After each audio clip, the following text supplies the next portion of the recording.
গত পরশুদিন আমার জন্মদাতা আমার প্রিয় বাবা, অনেক যুবক ভাইরা দেখেছে আমার জন্মদাতা আমার প্রিয় বাবা আমাদেরকে ছেড়ে আমাকে একা করে দুনিয়া থেকে বিদায় নিয়ে চলে গেছে। আমি আমার বাবাকে শেষ দেখা দেখতে পারিনি। আমি মাহফিলে ছিলাম, শেষ কথাটাও বাবার সাথে বলতে পারিনি। এতদিন পর্যন্ত শুধু দোয়া করতাম, আল্লাহ যাদের মা নেই, তাদের বাবা নেই, যাদের মা বাবা নেই, না থাকার কষ্ট এটা একমাত্র তারাই বুঝে। এটা দোয়া করতাম, অনুভব করতাম না। আজকে 2 দিন হলো বুঝতে পারি বাবা না থাকা এটা কত যন্ত্রণা, মা না থাকা কত যন্ত্রণা। ওই সন্তান বুঝে যেই সন্তান হারায়।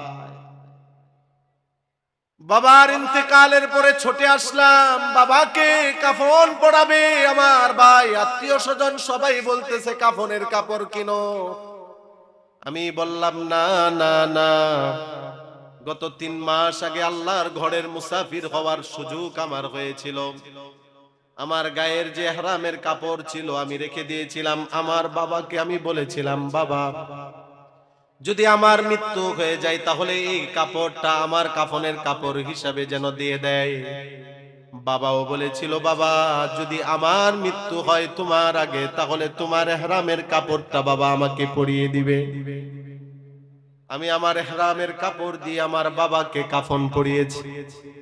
কথা যেহেতু এসেছে আমার যুবক ভাইদেরকে বলে যাই, ও যুবক ভাইয়েরা, মাকে কষ্ট দিয়েন না, বাবাকে কষ্ট দিয়েন না।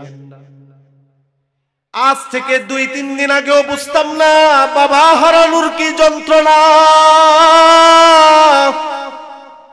এই যে এত দূরে মাহফিলে এসেছি, রাস্তায় 2 থেকে 3 বার ফোন করে জিজ্ঞাসা করতো, বাবা কোথায় গিয়েছো, কোন পর্যন্ত গিয়েছো, কিভাবে যাচ্ছ, সাবধানে যেও। আজকে তো আমার ফোনে কোনো ফোন আসেনি আমার বাবার থেকে। আজকে আমাকে আর কেউ জিজ্ঞাসা করে না, বাবা কোথায় আছো, কেমন আছো, কখন আসবে।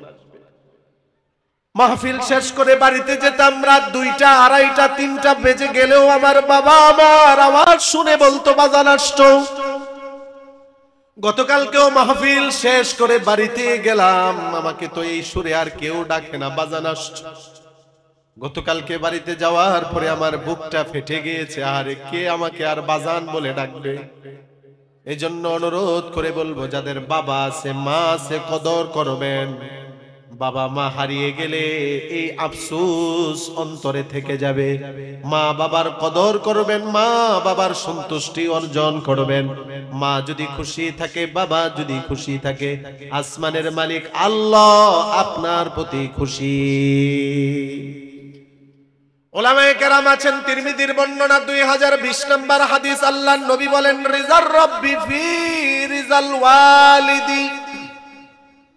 আল্লাহর সন্তুষ্টি মা বাবার সন্তুষ্টির উপর, ওয়া সাখাতুর রব্বি ফি সাখাতিল ওয়ালিদ। আল্লাহর অসন্তুষ্টি মা বাবার অসন্তুষ্টির উপর। আপনার প্রতি আপনার মা খুশি, বাবা খুশি মানে আল্লাহ খুশি। মা বাবা নারাজ মানে আল্লাহও নারাজ। এই জন্য এই যে যুব সমাজ, দর্জিপাড়া যুব সমাজের উদ্যোগে যেই মাহফিল, আমি ওই যুবকগুলোকে বলবো, ভাই যাদের বাবা আছে মা আছে, বেয়াদবি করে থাকলে, কষ্ট দিয়ে থাকলে আজকে মাফ চেয়ে নেবেন, ভবিষ্যতে বেয়াদবি করবেন না। এই প্রতিজ্ঞা যুবকেরা করতে রাজি আছি। নারে তাকবীর। আল্লাহ আমার যুবক ভাইদেরকে কবুল করো, বলি আমিন। বাবার লাশ বহন করা এটা যে কত কষ্টের আমি জানতাম না। আমি নিজে বহন করে বুঝেছি যে বাবার লাশ সন্তানের কাঁধে এটা কত বড় কষ্টের বিষয়। আমি এই পর্যন্ত কোনো লাশ গোসল করাইনি। আমার ভয় ভয় লাগতো, লাশের পাশে আমি যেতাম না। আশ্চর্য হবেন হুজুর, আপনি আলেম হয়ে এই কথা বলেন। হ্যাঁ, আমি ভয় পেতাম। আমার বাবার লাশটাকে আমি নিজের হাতে গোসল করিয়েছি, কাফন পরিয়েছি নিজের হাতে। আমার বাবার লাশটাকে আমি কবরে নামিয়েছি। তবে আমি সান্ত্বনা বোধ করি আমার বাবার মৃত্যু সহজ মৃত্যু ছিল, অসুস্থতা ছিল না, বিছানায় পড়ে থাকা ছিল না। মৃত্যুর 10 মিনিট আগেও আমার বাবা হাঁটা চলা করেছে, 10 মিনিট আগেও বাবা হাঁটা চলা করে হঠাৎ বাবা শুয়ে পড়েছে। খারাপ লাগতেছে, কালিমা পড়তেছে, পড়তে পড়তে চোখ বন্ধ হয়ে গিয়েছে।